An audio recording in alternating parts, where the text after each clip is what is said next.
ঐতিহ্যবাহী জব্বারের বলি খেলায় চ্যাম্পিয়ন হয়েছে বাঘা শরীফ।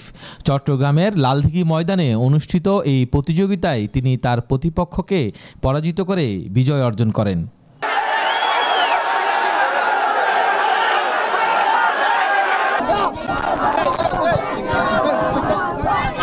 এই বলি খেলা বাংলা নববর্ষ উপলক্ষে আয়োজিত হয় এবং এটি বাংলাদেশের অন্যতম প্রাচীন কুস্তি প্রতিযোগিতা হিসেবে পরিচিত।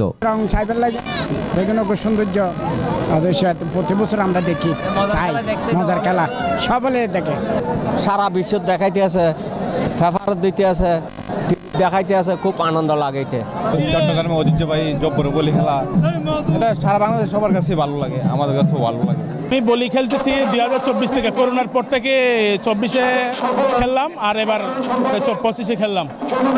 দুইবার আসা হলো বলি খেলাতে। 1909 সালে এই বলি খেলা অনুষ্ঠিত হয়। পহেলা বৈশাখ উপলক্ষে আয়োজিত এই খেলার 116তম আসরকে ঘিরে মেলা শুরু হয়।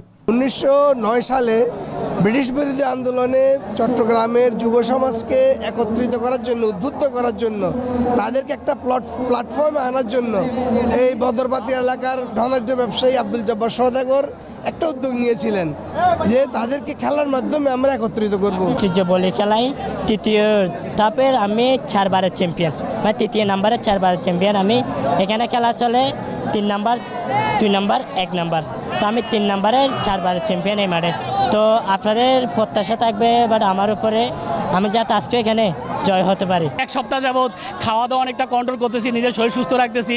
যেমন দেখা গেছে আজকে সকালেও 4টা ডিম খাইছি, তারপরে আসার সময় কিছু আপেল টাপেল খাই আসছি, ভাত খেয়ে আসি নাই, কারণ পেট ভরে যদি খাই তাহলে দেখা যায় ক্লান্ত লাগবে। তো আলহামদুলিল্লাহ পরিস্থিতি সব মিলে ভালো খুব।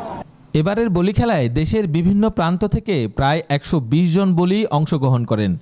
ব্রিটিশদের বিরুদ্ধে সংগ্রাম করতে গিয়ে আব্দুল জব্বার সাহেব এই চট্টগ্রামের একজন কৃতি সন্তান। ব্রিটিশ বিরোধী আন্দোলনের সূচনা করতে গিয়ে এই আব্দুল জব্বারের বলি খেলা উনি প্রবর্তন করেছিলেন। ওই বলি খেলার মাধ্যমে উনি দেখাতে চেয়েছিলেন যে আমাদেরকে শক্তি দরকার, সাহস দরকার।